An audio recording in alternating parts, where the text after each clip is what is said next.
यस्य प्रसादात् भगवते प्रसादं यस्य प्रसादान्नभूति कुतयः ध्येयं स्तुवं स्तस्य यशस्श्रीसन्धं वन्दे गुरोश्री चरणरविन्दम् गुरुकृपा घनीभूतं प्रभु श्री हरिनन्दन मम जीवन सर्वस्व भक्त्यालोमि पुनः पुनः राधा कृपा मयोगो श्री गुरुदिन तारकं प्रभु श्री गौर गोपाल भक्त्यालोमि पुनः पुनः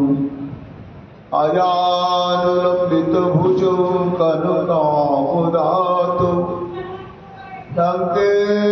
संकीर्तनैकपितरो कमलायताक्षो विश्वाम्भरो द्विजवरो जुगधर्मपालो वन्दे जगत् प्रियकरो करुणावतारो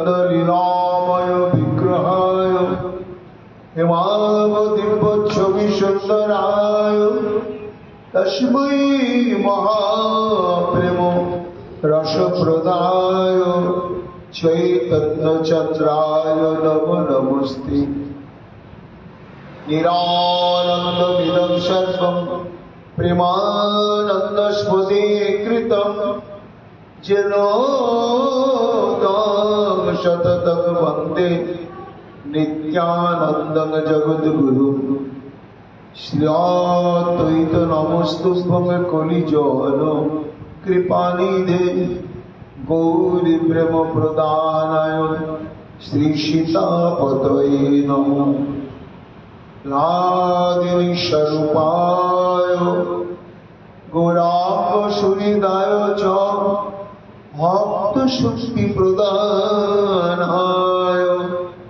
गदाधर नमोस्तुते प्रणमामि श्रीवासं तमातं पंडितं मुदं श्रीगौरांग कृपापात्रं कीर्तनानन्दमानसं गौरी प्रेम प्रदावैव सर्वत्र समदर्शिने नारायण सुताय च श्रीमन्नरहरये नमः बर्हापीडविरामं मृगमदतिलकं कुण्डलाक्रान्तगण्डं कञ्जाक्षं कम्बुकण्ठं स्मेतशुभगमुखं सादरनस्तुवेणुं श्यामं शान्तं त्रिभङ्गं रविकरं वसनभूषितं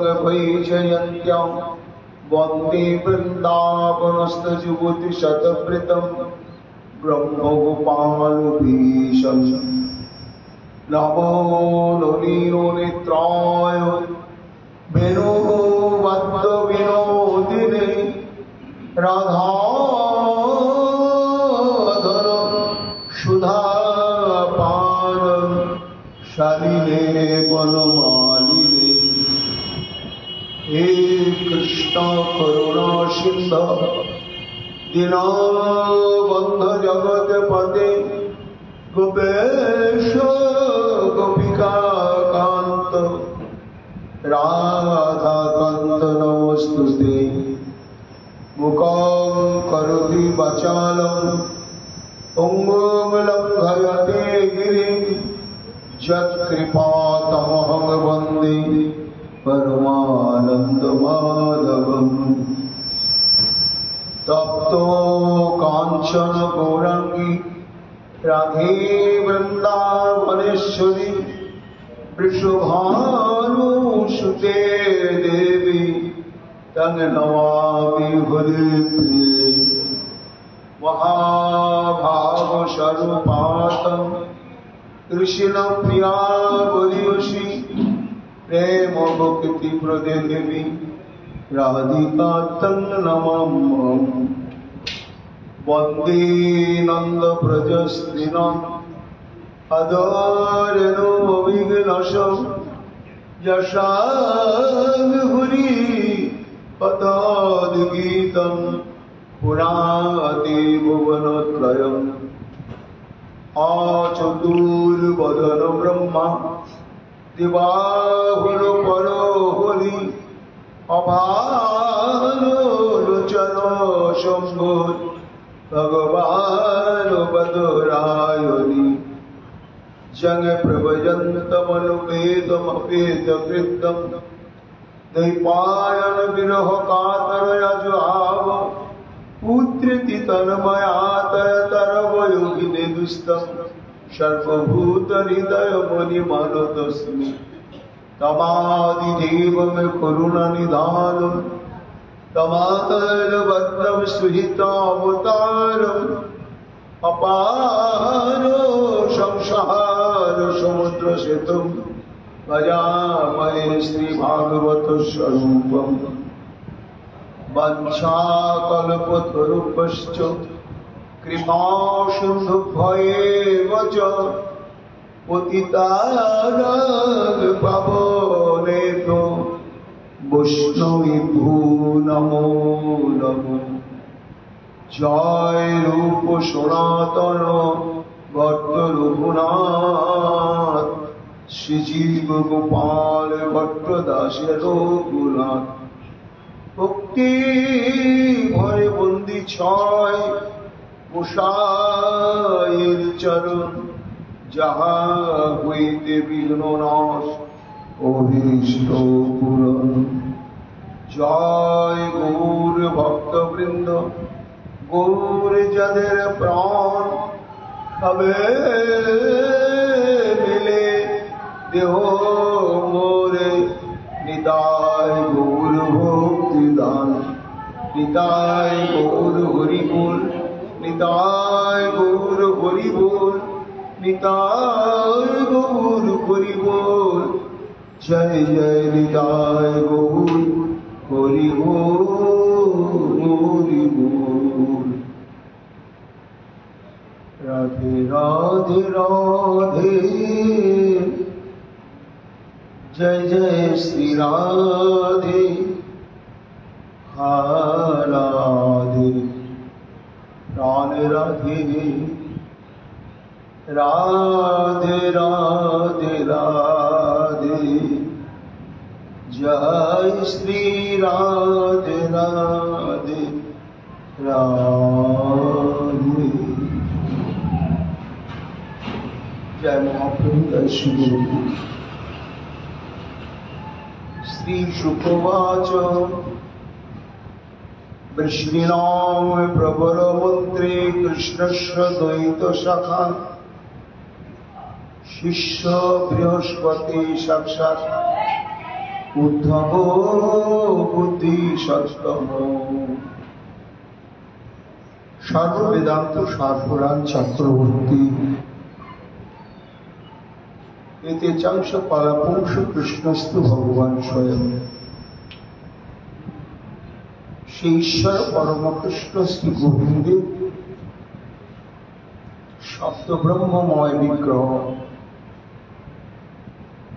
श्री श्रीमद् भागवत महापुराणे दशम स्कंधे 46तम अध्याय परमहंस चूड़ामणि श्रीमद् सुखदेव गोस्वामी पाठ गंगा तटे আমৃত্যু অনুসরণ ব্রত সংকল্পিত চিত্ত গ্রহণ পূর্বক সপ্তাহকাল মধ্যে আসন্ন মৃত্যু মহারাজ পরীক্ষিত শ্রবণ করে চলেছেন। কেননা মরণশীল মানুষের জীবনের মুখ্য কর্তব্যই হচ্ছে তস্মাৎ ভারত सर्वात्मा भगवान हरिश्वर শ্রোতব্য কীর্তিতব্য স্মর্তব্য চিন্তালয়। মৃত্যু ভয়ে ভীত মানুষের জীবনের মুখ্য কর্তব্যই হচ্ছে তিনি সর্বাত্মা, সর্বজীবের অন্তরে অন্তরে অন্তরচারী পুরুষ রূপে নিত্য বর্তমান সাক্ষী স্বরূপ রূপে অবস্থান করছেন এবং যিনি হচ্ছেন ঈশ্বর। এখন ঈশ্বর কৃষ্ণ অসংযুক্ত, যারে জয়ছে না চায় তৈছে করে নৃত্য। তিনি ঈশ্বর, তার আজ্ঞাধীন অনন্ত কোটি ব্রহ্মাণ্ড এবং ব্রহ্মাণ্ডের সমস্ত পরিচালক বৃন্দ আজ্ঞা বহন করে পরিচালনা করে চলেছেন এবং তিনি হচ্ছেন ভগবান, অর্থাৎ ভক্তের অধীন, ভক্তের সর্বাত্মক মনোবিলাস পূরণ করাই তার জীবনের ভগবৎ স্বরূপের একমাত্র উদ্দেশ্য। সর্বশেষ রুক্মিণী বললেন তিনি হচ্ছেন হরি। হরি শব্দের তাৎপর্য বলতে গিয়ে চৈতন্যদেব বললেন হরি শব্দে বহু অর্থ, দুই মুখ্যতম সর্ব অমঙ্গল হরে প্রেম দিয়া হরে বল। এই সর্বাত্মা ঈশ্বর ভগবান এবং হরি চারটি বিশেষণযুক্ত পরতত্ত্ব শ্রী গোবিন্দের কথায় একমাত্র আমাদের শ্রবণ কর্তব্য। এবং কবিরাজ গোস্বামী পাদ বললেন ব্রহ্মাণ্ড ভূমিতে কোনো ভাগ্যবান যে গুরু কৃষ্ণ প্রসাদে পায় ভক্তিলতা বীজ, মালি হইয়া সেই বীজ করে আরোপণ, শ্রবণ কীর্তন জল করো সিঞ্চন। বীজ বপন করলেই কর্তব্য শেষ নয়, তার পরিচর্যা করতে হয় এবং জল সিঞ্চন করতে হয়। তাই প্রেম ভক্তি বীজ অঙ্কুরিত হবে কোন পরিচর্যার দ্বারা? শ্রবণ কীর্তন জল করো সিঞ্চন। শ্রবণ মানে হচ্ছে গোস্বামীগণ বললেন মুখ্যত সুখদেব গোস্বামী পাদ কথিত মহারাজ পরীক্ষিত কর্তৃক শ্রুত এই শ্রীমদ্ ভাগবতম এবং পরবর্তীতে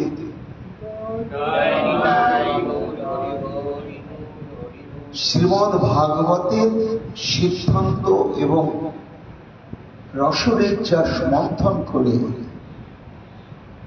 আমাদের শ্রী চৈতন্য মহাপ্রভুর চরণাশ্রিত মহান্ত গোস্বামী বৃন্দ যে সমস্ত গ্রন্থ প্রণয়ন করলেন সবই হচ্ছে শ্রীমদ্ ভাগবতের নির্যাস।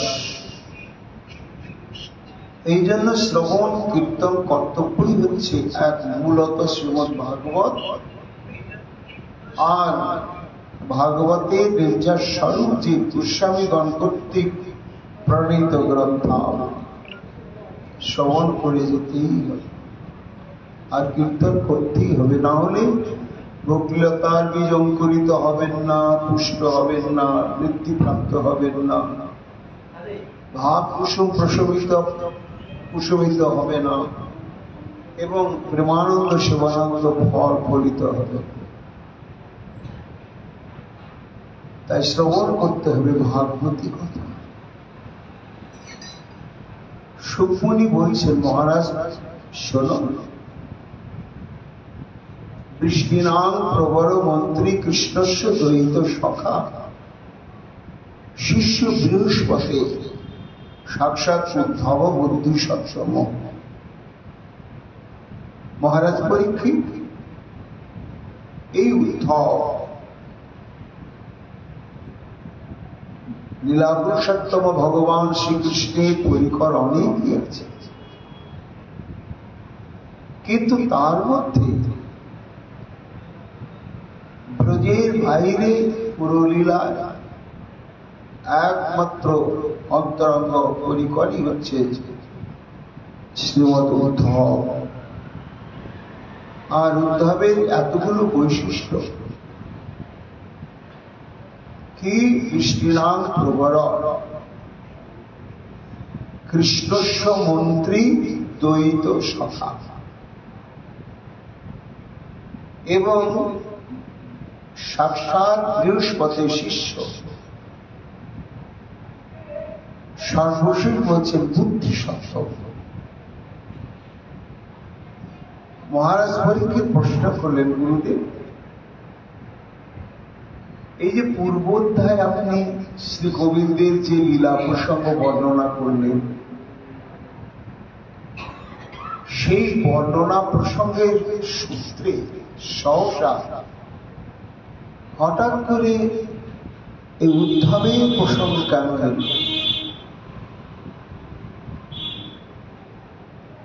এবং এতগুলো বিশেষণ ঘোষণা করে উদ্ধবের মহিমা কীর্তন করলেন কেন? শুকমুনি বললেন, সাধু প্রশ্ন মহারাজ। অন্তর্নিহিত লীলা প্রসঙ্গ অনেকটাই রয়েছে, সেটি রসিক ভাবক সমস্ত মহন্ত আস্বাদকগণ আস্বাদন করেছেন। তা সহসা কেন উদ্ধব প্রসঙ্গটা এসে গেল? তুমি প্রশ্ন করলে ভালোই হলো মহারাজ। না, এই উদ্ধবের এইখানে প্রসঙ্গটি আসার অন্তর্নিহিত কারণ হচ্ছে পূর্বোধ্যায়ে অর্থাৎ দশম স্কন্ধের 45তম অধ্যায়ে শেষের দিকে কি বলা হয়েছে না, কংস বধের পরেতে উগ্রসেন সিংহাসনে বসলেন, কারামুক্ত হলেন বসুদেব দেবকী। এইবার কৃষ্ণ বলরামের প্রতি পিতামাতার কর্তব্যবোধ তীব্রভাবে জেগে উঠল। এখন কৃষ্ণ বলরাম শিশু নয়, তারা কৈশোর বয়সে পদার্পণ করেছে। তাই যথাবিহিত ভাবে তাদের উপনয়ন সংস্কারের সমাধা করে দেব। করার পরেতে বিদ্যা অধ্যয়নের জন্য সুদূর অবন্তী নগরে শান্তিপুরী মুনির আশ্রমে পাঠিয়ে দিলেন। সেখানে সুখদেব গোস্বামী পাদ বলছেন, মহারাজ তোমাকে বলেছি মাত্র 64 দিনে, দিনে একবার এবং রাত্রি একবার, দুবার করে পাঠ আলোচনা হতো, মানে ক্লাস। তো এক এক দিনে এক একটা বিষয়ের উপরেতেই শ্রী গোবিন্দ আমার সমস্ত তার আগম নিগম তত্ত্ব অধিগত হয়ে যেতে। এইভাবে মাত্র 64 দিনে 64 প্রকার বিদ্যা অধিগত করলেন। শান্তিপুরী মুনির ভান্ডার শেষ। আজ পর্যন্ত কোন শিষ্য, ছাত্র বা বিদ্যার্থী এইভাবে সমস্ত বিদ্যা অধিগত করতে পারে না। এরপরে বিদায়ের পালা। সমুদ্র স্নানে গিয়ে গুরুপুত্র হারিয়ে গিয়েছিলেন, এটাই দক্ষিণা চাইলেন। শ্রী গোবিন্দ আমার এসব বিস্তৃত আপনারা সবাই জানেন। জমপুরীতে গিয়ে কর্মফল ভোগী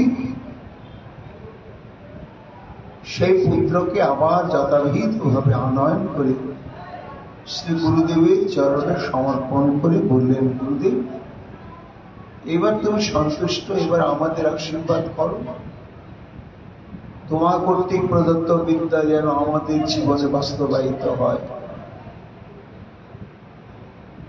তখন স্নেহ আশীর্বাদ করে শান্তিপুরী বললেন, গচ্ছতং সগৃহং বীরৌ কীর্তমস্তু পাবনী ছন্দাংশ জাত জামানি ভবন্তি অপরত্র চ।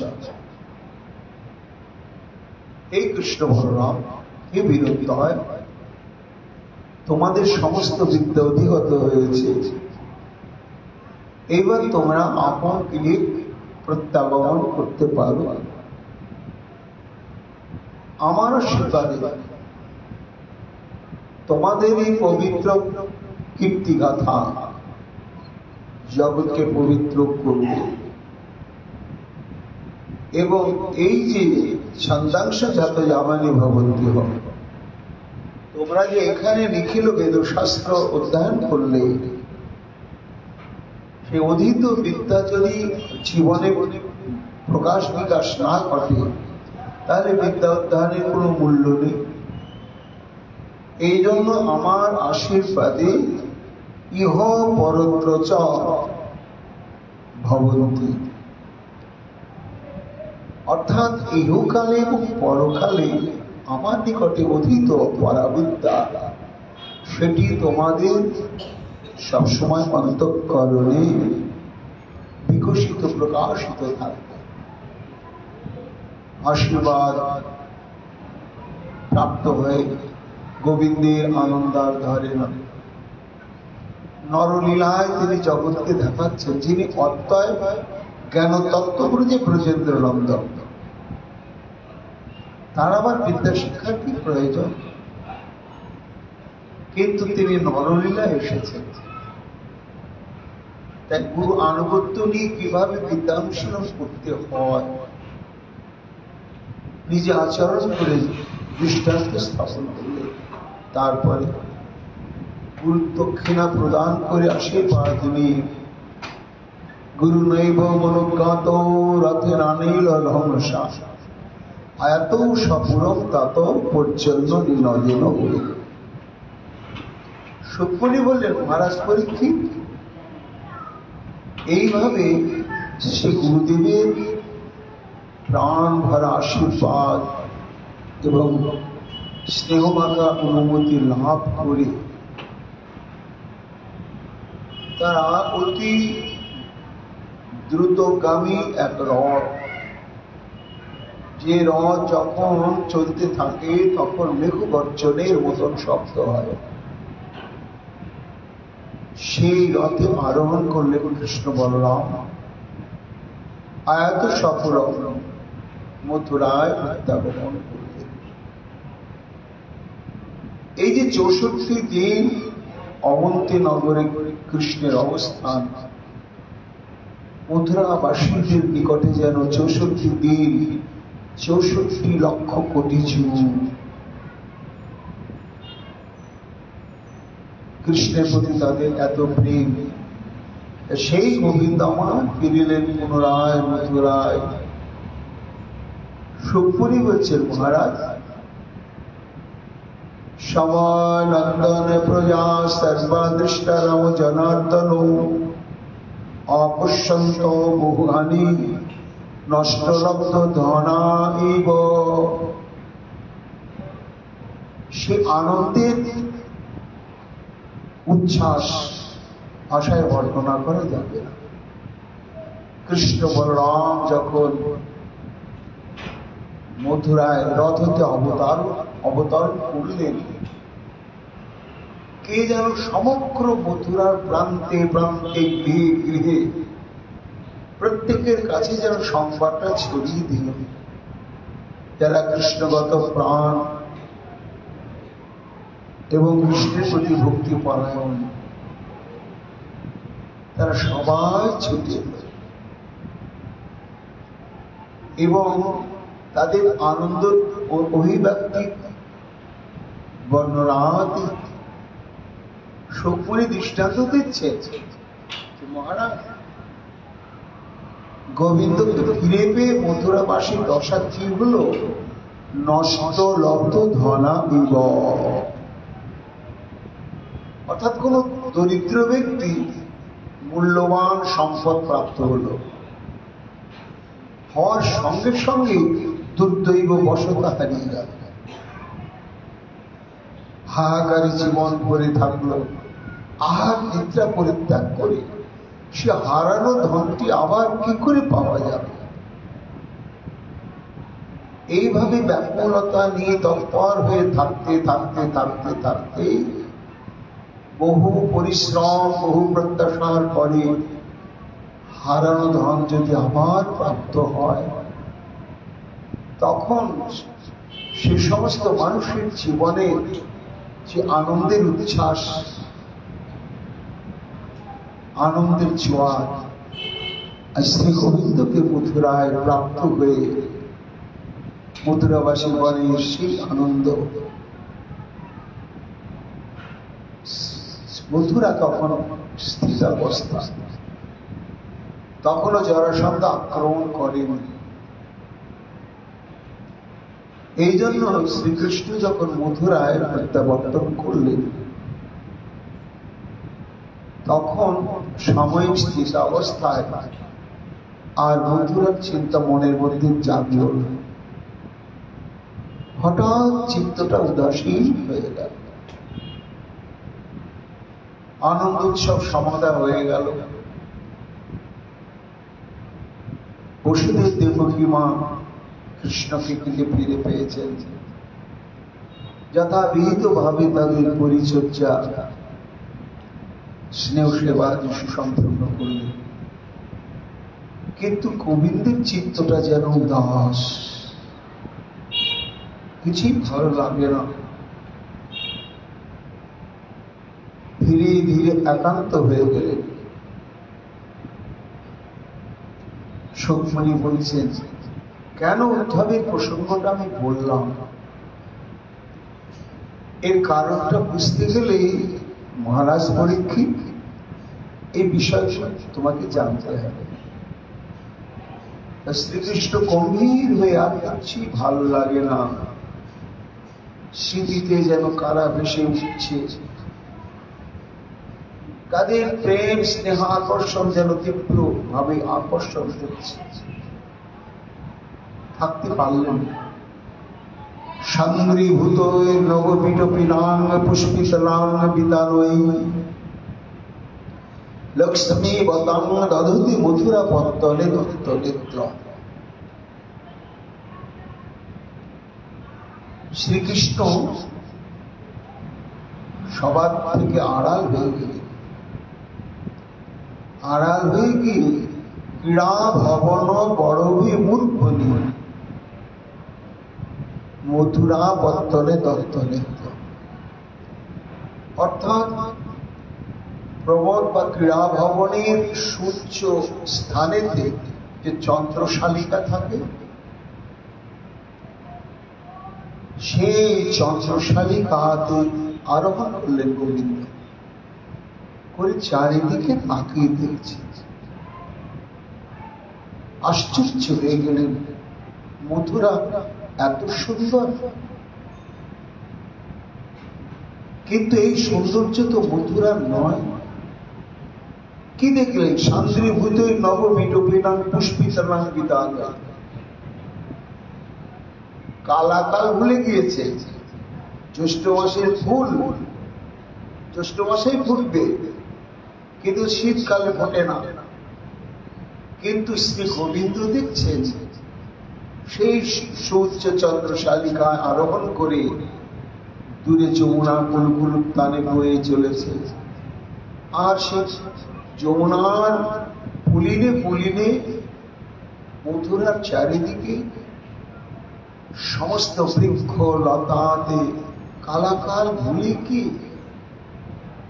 অজস্র কুসুম বিকশিত হয়ে উঠেছে, এবং প্রত্যেকটি কুসুমের দিকে তাকালেই যেন আনন্দ উল্লাসে তারা হাসছে। কুসুম নয়, যেন হাসি ভরা বদন, ভ্রমণের গুঞ্জন, মৃদুমন্দ পবনে লতা পাতার শিহরণ। যেন নববধূর সাথে সুসজ্জিত হয়েছে মথুরার শ্যামল বনায়।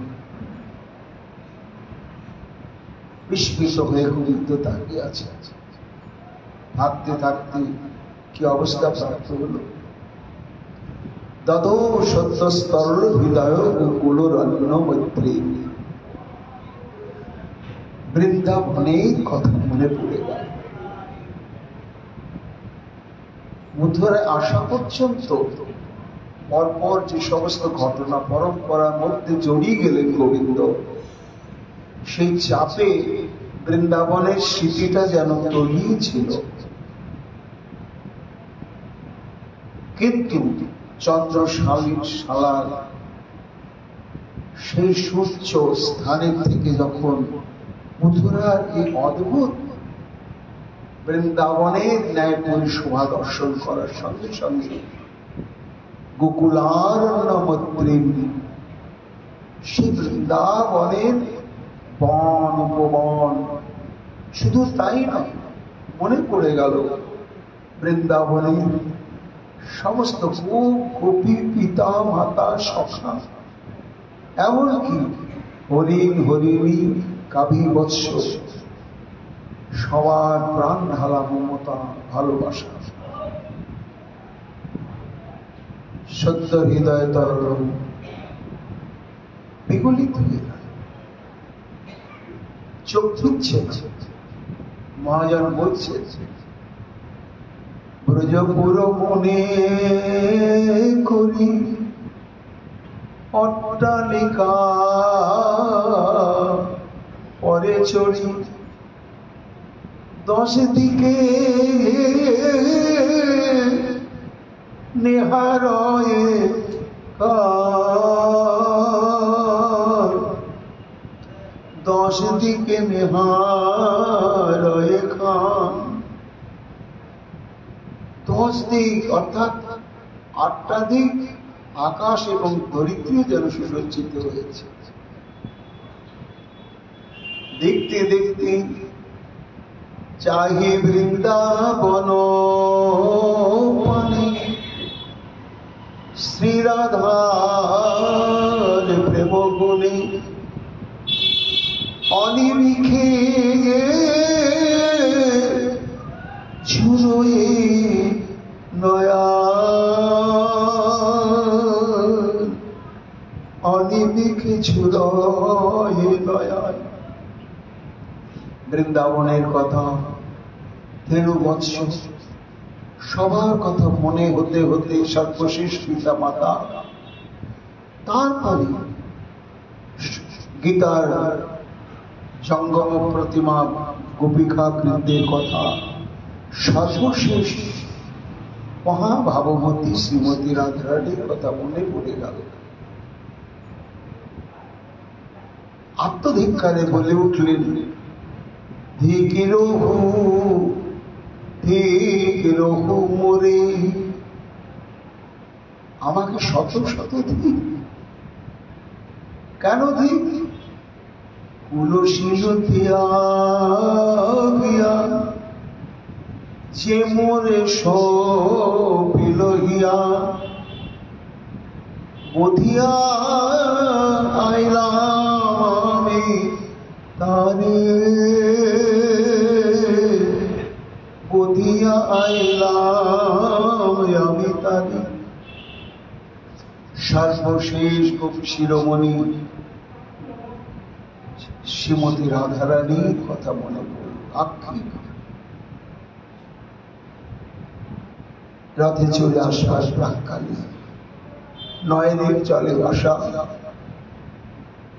রাধারানীর মুখখানা, কোথা যাও না। সঙ্গে সঙ্গে কি অবস্থা হল গোবিন্দের। শাসনলাশয়ে রথ তরণিত দস্তু নালিকুমার, সমস্ত ব্রজবাসীর বিরহ সন্তপ্ত যে বিশ্বাস, তাদের যে হাহাকার, সেটি যেন গোবিন্দের অন্তঃকরণেই চলছে। ঘন ঘন বিশ্বাস প্রবাহিত হচ্ছে। এবং সেই নিঃশ্বাসটি এত উষ্ণ, স্থূল নালী কমালো, টাটকা ফোটা পদ্ম ফুলের মালাটা শুক্র শুক্র হয়ে গেল এবং ঘন ঘন নিঃশ্বাস বায়ুতে সঞ্চালিত হতে লাগলো। কুর্বন পূর্ণানয়ন পয়সাং চক্র বলয় প্রণালী। দুটি নয়নে যেন অবিশ্রান্ত বন্যা নেমে এলো, অশ্রুধারা। কেন? স্মারং স্মারং প্রণয় নিবিড়াং পল্লবী ক্লীলক্ষ্মী। গোপীগণের এক একটি অনুরাগের দৃষ্টান্তের কথা, কিভাবে তারা দেহ ধর্ম, কেহ ধর্ম, বেদ ধর্ম, ধৈর্য, লজ্জা, কুলশীল, মান, পাপ, পুণ্য, ইহকাল, পরকাল, স্বর্গ, নরক সমস্ত বিসর্জন দিয়ে কিভাবে গোবিন্দের কাছে তারা চলে আসতে। প্রণয় নিবিড়াং পল্লবী ক্লীলক্ষ্মী, সেই বিলাস ক্রীড়া লক্ষ্মী স্বরূপা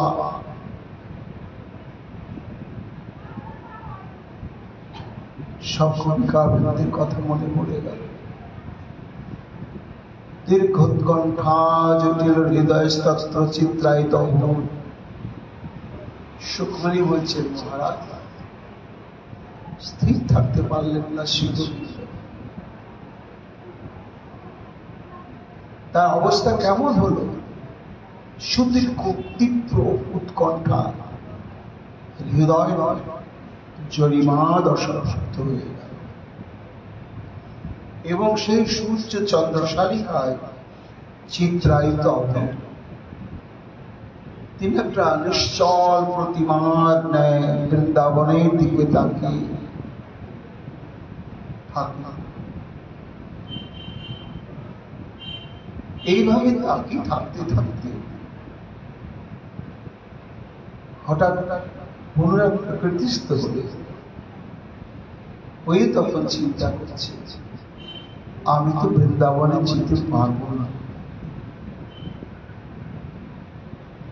কিন্তু যেতে হবে।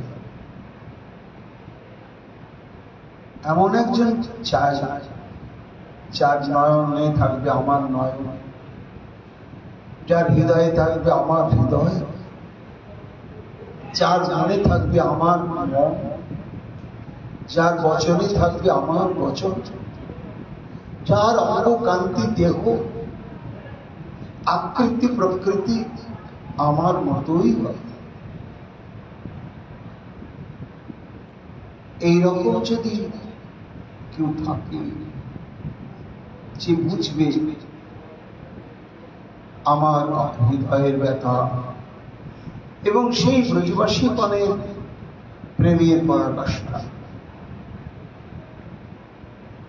প্রকৃতিস্থ হয়ে শ্রী গোবিন্দ এটাই চিন্তা করি যে তাদেরকে একটু সান্ত্বনা দেওয়ার দরকার রয়েছে।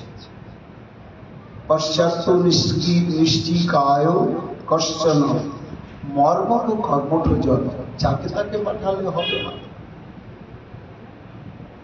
রসক্ষ হতে হবে, তত্ত্বক্ষ হতে হবে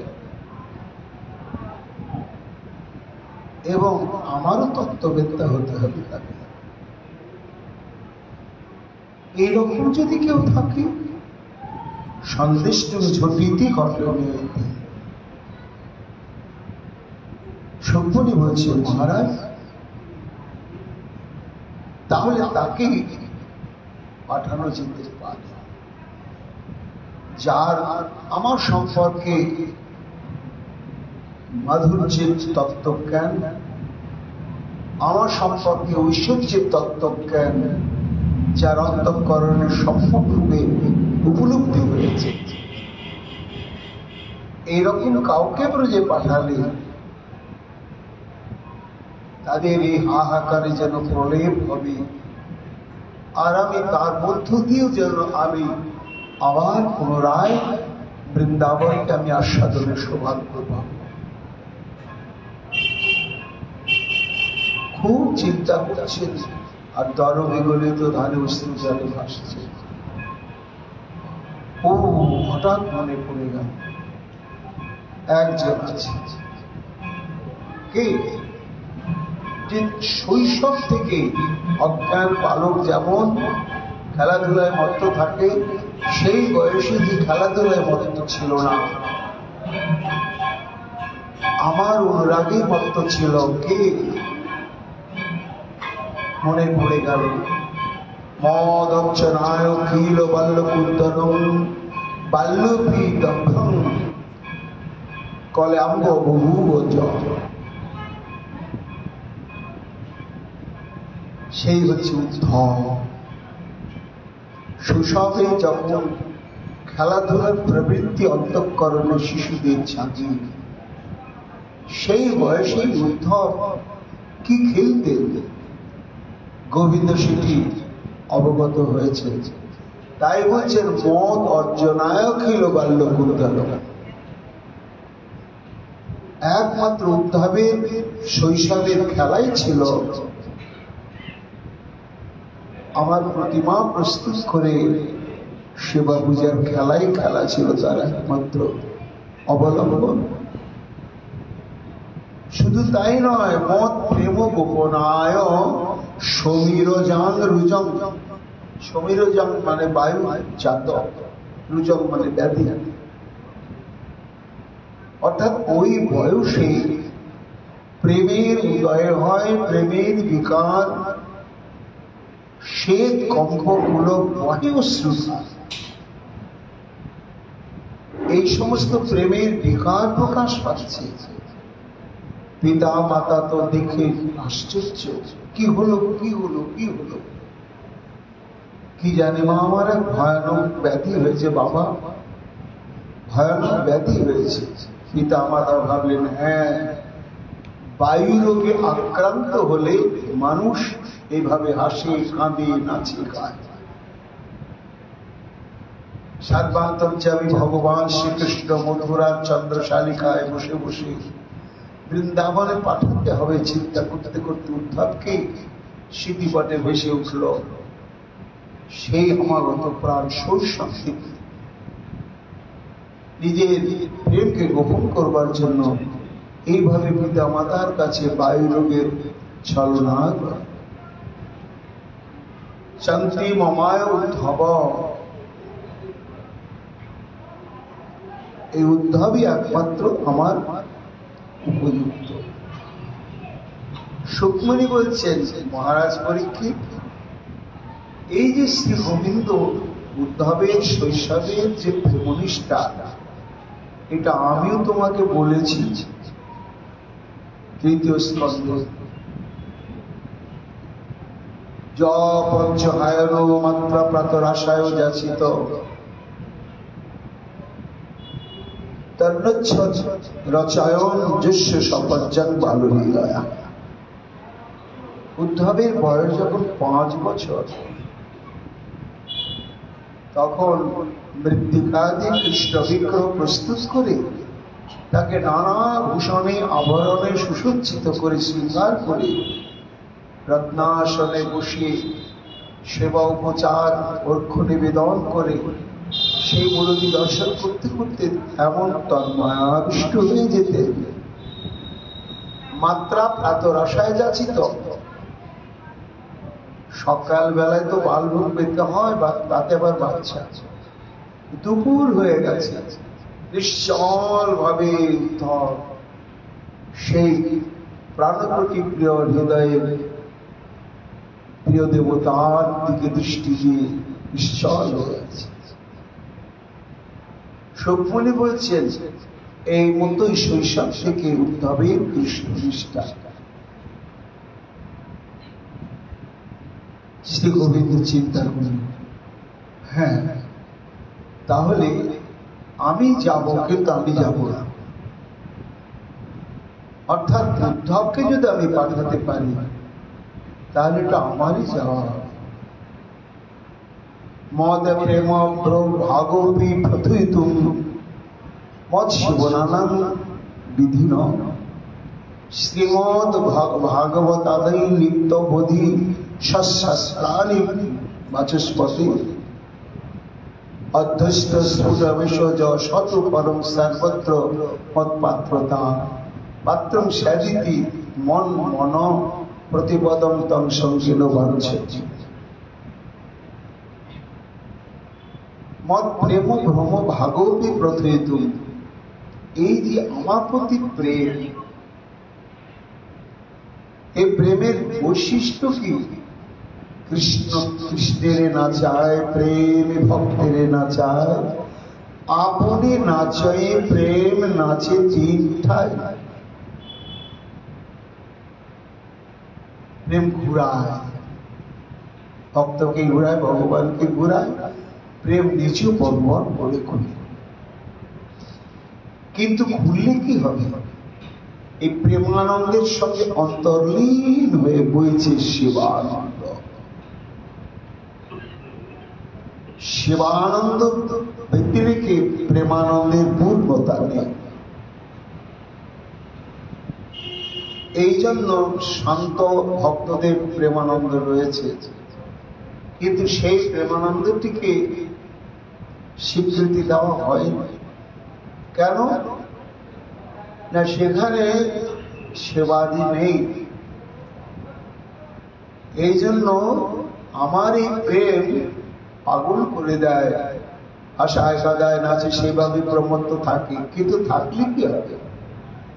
প্রেম যখন উচ্চকোটি স্তরে পৌঁছে যায়, তখন তার অন্তরালে সেবা বাসনাটাও প্রবৃত্তি বইতে থাকে। তখন কি হয়? নিজ প্রেমানন্দে ভক্তের শিবানন্দ পাতে। তাই নিজ প্রেমানন্দে হইতে হয় ভক্তের মহাক্রোধে। ভক্ত প্রেমানন্দ চায় না, শিবানন্দ শুনতেই চায়।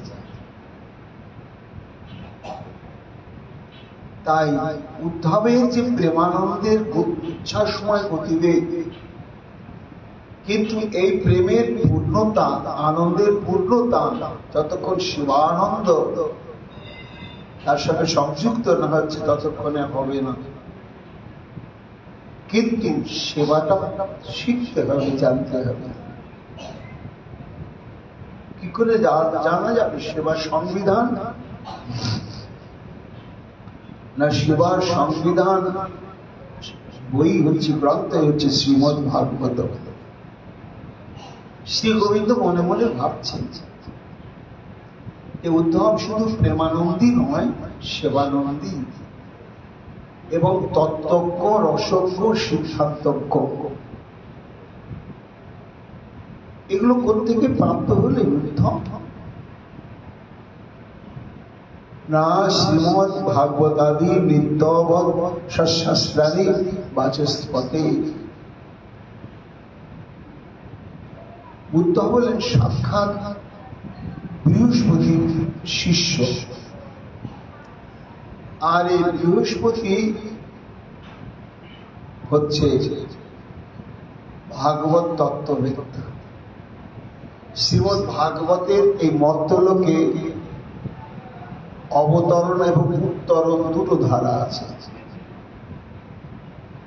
একটা ধারা ভগবানের কাছ থেকে নেমে এলো ব্রহ্মা, ব্রহ্মার কাছ থেকে নারদ, নারদের কাছ থেকে মহর্ষি কৃষ্ণদ্বৈপায়ন বেদব্যাস, তার থেকে সুখদেব গোস্বামী পান, তার থেকে সুত গোস্বামী পান, তারপরে পরম্পরা ব্রহ্মাণ্ডে ছড়িয়ে গেল। আর একটা হচ্ছে উত্তরণ, তলার দিক থেকেও ভাগবতের মহাপ্রকাশ ঘটেছে। সে তলাতে কে রয়েছে? সাক্ষাৎ অনন্তদেব। তিনি মুখ্য ভাগবত তত্ত্ববেত্তা। অনন্ত বদনে নিরন্তর ভাগবতী কথা ঘটনা করে চলেছে। এইবার সেই অনন্তদেবের কাছে ভাগবত তত্ত্ব অবগত হলেন সনক, সনন্দ, সনত কুমার ইত্যাদি। এরা তারপরে সনক সনাতনাদির কাছ থেকে আবার পরম্পরায় প্রাপ্ত হলেন সাংখ্যায়ন ঋষি। সাংখ্যায়ন ঋষি থেকে এই ভাগবত তত্ত্ব আবার প্রাপ্ত হলেন পরাশর মুনি। আর পরাশর মুনির কাছ থেকে এই বৃহস্পতি এই ভাগবত তত্ত্ব এবং ভাগবত প্রাপ্ত হলেন। আর বৃহস্পতির শিষ্যত্ব গ্রহণ করলেন উদ্ধব। এই জন্য ভাগবত তত্ত্ববেত্তা হচ্ছে উদ্ধব। আর ভাগবতে রয়েছে শুধু কৃষ্ণ প্রেমানন্দ নয়, শিবানন্দের প্রসঙ্গ।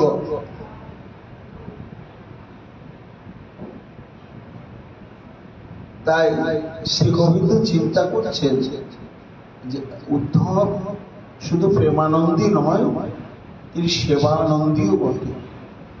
এই জন্য উদ্ধবকে একমাত্র মত পাত্রতা পাত্রং স্যাজিতে মনমম প্রতিপদক সঙ্গীত বাঞ্ছিত। আমার বিচারে আমার মনের মতো যোগ্য পাত্রই হচ্ছে উদ্ধব। আর উদ্ধবের সঙ্গে আমার যেন অলৌকিক ভাবে একটা প্রাণে প্রাণে প্রেমের সম্পর্ক ছিল। কেমন ছিল? নিজেই শ্রী গোবিন্দ বলছেন, অহো যদবধি শ্রুতস্তদবধি স্ফুটং দৃষ্টব মম স্মৃতি সংস্কৃতম কিমিত দৃষ্টি বিভাগত। আমি যখন প্রথম মথুরায় এলাম, তার আগে তো উদ্ধবের সঙ্গে আমার কোনো সঙ্গ ছিল না, পরিচয় ছিল না। কিন্তু যদবধি শ্রুত তদবধি স্ফুটং দৃষ্টব, যে উদ্ধব উদ্ধব উদ্ধব, আমার কুল্লতাদের পুত্র উদ্ধব নামটা শোনার সঙ্গে সঙ্গে ব্রজবাসী গোপীদের কথা মনে হলে যেমন আমার অন্তরটা আকুপ আকুপ করে, তেমনি তার জন্য চিত্ত ছটফট হয়ে গেল। তারপরে তার সঙ্গে যখন সাক্ষাৎকার হয়ে গেল, তখন যেন মনে হলো কত জন্মের পরিচিত।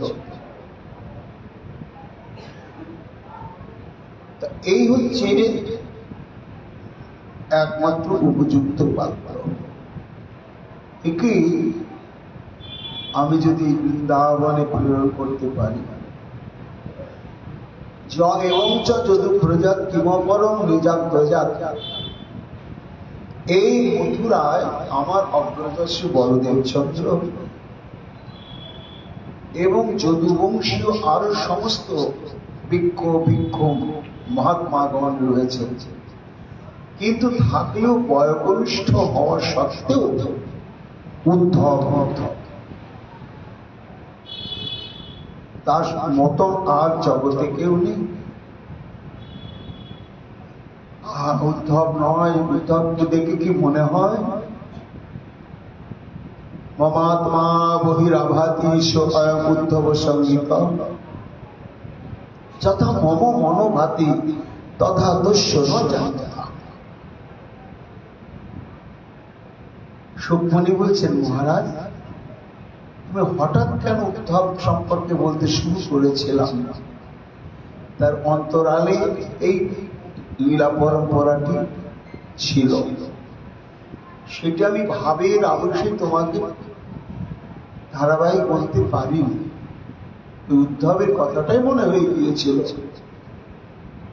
কিন্তু তুমি প্রশ্ন করলে তাই পরম্পরাটা আমার মনে হলো। শ্রী গোবিন্দ উদ্ধব সম্পর্কে আর কি বলছেন? মমাত্মা বহিরাভাতি। উদ্ধবের তত্ত্বটা বলছেন শ্রীকৃষ্ণ, যেন আমারই আত্মা আর একটা মুক্তি ধরেছে, সেই মুক্তির নামই হচ্ছে উদ্ধব। মম মনোভাতি তথা দস্যুরা জানতা, আমার মনের আগম নিগম সুখ দুঃখ ব্যথা বেদনা চাওয়া পাওয়া যত কিছু সংকল্প বিকল্পাত্মক আছে ভাব, আমি শিখাইনি, আমি বলিনি। উদ্ধব শতপ্রণোদিত ভাবে আমার সমস্ত কিছু অধিগত, একমাত্র তাকেই পাঠানো যায়। অন্ত শান্তি ক্ষণমত পরাবিশ্ব পারাভিলাষী কষ্টম বোধের ভবন শিখরে কুণ্ঠিমস্ত নিবিষ্ট। অর্থাৎ ভবন শিখরে কুণ্ঠিমন্ত নিবিষ্ট সেই চন্দ্রশালিকাতে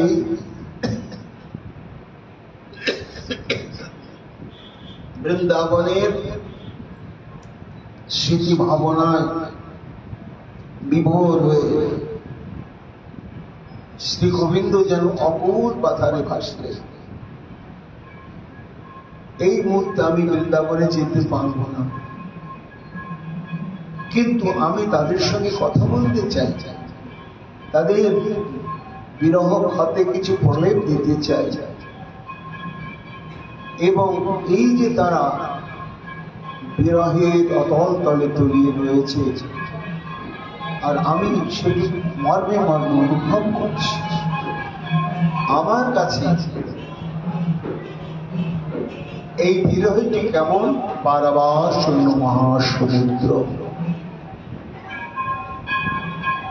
এবং স্বাভাবিক সমুদ্র নয়, কষ্টাম বোধে বেদনাময় সমুদ্র। শোকমণি বলছে, এই দেখো সংসার সমুদ্র দুঃখের আর প্রেম সমুদ্র দুঃখের। সংসার সমুদ্র সংসারের জীবের কাছে পার হওয়া যেমন অসাধ্য দুঃসাধ্য, সেই প্রেম সমুদ্র পার হও অসাধ্য দুঃসাধ্য তত্ত্ব। এখানে যেমন সংসার সমুদ্র সম্বন্ধে বললেন মহাজন, সংসার দুঃখ জলদহ পতিতস্য কামক্রোধাদি নক্রমক্রমে কবলীকৃতস্য। সংসারী জীব সংসার সমুদ্রের মধ্যে ডুবে কাম ক্রোধ রূপ মকর আর কুম্ভিতার আক্রান্ত, এবং তার থেকে নিষ্কৃতি পাওয়ার কোন উপায় নেই। বলে কেন? তুমি যুদ্ধ করে তাদেরকে পরাভূত করো। বলে পারা যাবে না। কেন? দুর্বাসনা নিগড়িত, দুর্বাসনা রূপ লৌহ শৃঙ্খলে হাত দুটো বাঁধা,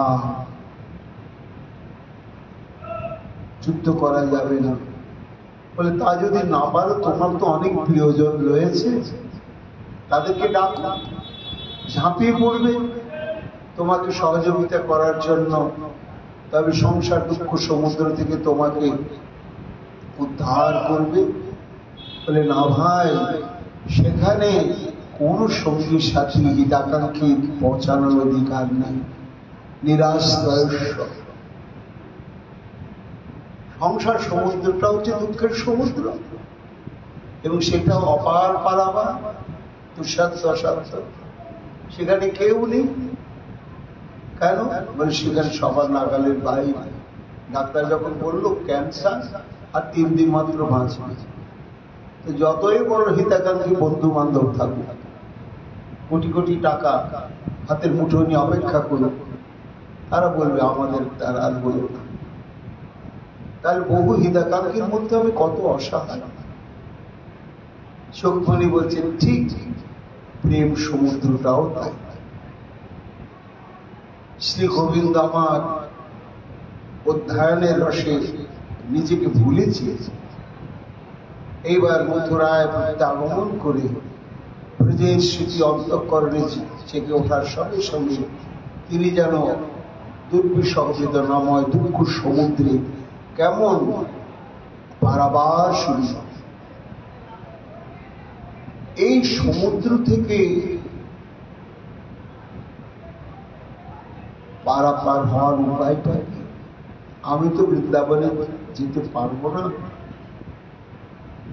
তাহলে উদ্ধব উদ্ধব উদ্ধব কিন্তু উদ্ধবকে পাবো কোথায় এখন? এমন সময় অদ্ভুত ঘটনা ঘটল। রুক্মিণী বলছেন, মহারাজ 64 দিন পরে শ্রীকৃষ্ণ ফিরে এসেছে। তা কংস বধ, কৃষ্ণের উপনয়ন সংস্কার, এই কয়েকদিনের মধ্যেই উদ্ধব গোবিন্দের চরণে আত্মসমর্পিত হয়ে এমন ভাবে কৃষ্ণগত প্রাণ হয়েছেন যে অবন্তী নগরে শ্রীকৃষ্ণের কবরটা উদ্ধবের কাছে যেন মৃত্যু যন্ত্রণাময়। এবার 64 দিন পরে যখন শ্রী গোবিন্দ মথুরায় ফিরে এসেছেন, তখন সব থেকে চরম সুখ, আনন্দ, উল্লাস হচ্ছে উদ্ধবে। কিন্তু আগমনের সঙ্গে সঙ্গে সমগ্র মথুরা নগরী এমন উৎসব মুখর হয়ে উঠল যে শ্রীকৃষ্ণকে, প্রাণদ্বৈতকে একটু নিরালা নিভৃতে পাওয়ার কোনো উপায় হল না। অপেক্ষায় ছিলেন উদ্ধব। এর মধ্যে শ্রীকৃষ্ণ আমার সবার চোখের আড়ালে কখন যে সেই চন্দ্রশালিকায় গিয়ে প্রস্ফুটিত কানন দর্শন করে বৃন্দাবনের স্মৃতিতে বিভোর হয়ে পরিশেষে তিনি উদ্ধবের কথায় চিন্তা করছেন। উদ্ধব সেটি জানেন না, কিন্তু কোথায় গেলে আমার প্রাণ গোবিন্দ? পিতাকে জিজ্ঞাসা করছেন, এই তো ছিল কৃষ্ণ, কোথায় গেল উদ্ধব? দেবকী মাকে জিজ্ঞাসা করছে, হ্যাঁ রে বাবা, ছিল সেইখানে। বলদেবকে জিজ্ঞাসা করছে, এই যে ওখানে ছিল। অনুসন্ধান করতে করতে করতে করতে করতে করতে কি মনে হলো, যাইতে একবার চন্দ্রশালায়। চন্দ্রশালায় ধীরে ধীরে উপস্থিত হয়ে চমকে দেখছেন শ্রী গোবিন্দ স্নাত হচ্ছে অবিরল নয়ন ধারায়। অস্ফুট স্বরে হা রাধে, হা রাধে, হা বৃন্দাবন বলছে। সুৎকণ্ঠ অবোধ অভিমত কথাং সংসিতং কংসভেদী নিদিষ্টায় প্রণয় লহরীবদ্ধ বাক উদ্ধবায়। দৈবক্রমে সেখানেই চন্দ্রশালিকায় উদ্ধবকে উপস্থিত হলেন এবং শ্রী গোবিন্দকে দেখতে স্বপ্ন ভাবতে পারেননি শ্রী গোবিন্দ এই মুহূর্তে, এই পরিবেশে আমি উদ্ধবকে এইভাবে পাব। সবার মধ্যে যদি পেতাম, আমি প্রাণ খুলে আমার মনের ব্যথার কথা উদ্ধবকে বুঝাতে পারতাম না, এবং আমার মনের মতো করে ওকে বুঝিয়ে বৃন্দাবনে পাঠানো সম্ভব হতো না। কিন্তু দৈব কেমন অনুকূল, ঠিক নিরালা পরিবেশে উদ্ধব এসে উপস্থিত হয়েছে। তো উদ্ধবকে দেখার সঙ্গে সঙ্গে শ্রী গোবিন্দ আমার এমন ভাবের আদেশ হচ্ছে আপ্লুত হয়ে গেলেন। সুকমণি বলছেন, প্রণয় লহরী বদ্ধ বাক, বদ্ধ বাক, বোবা হয়ে গেলেন, আর কথা বলার ক্ষমতা থাকবে। শুধু ইঙ্গিত করলেন, উদ্ধব বর্ষ, জানালেন তোমার সঙ্গে খুব আমার গভীর অন্তরঙ্গ বক্তব্য রয়েছে, তোমাকে শুনতে হবে। সুকমণি বলছেন, মহারাজ এইভাবে উদ্ধবের প্রসঙ্গটি এসে গেল। এবার উদ্ধব কেমন, কত গুণে গুণান্বিত, একটা দুটো নয়।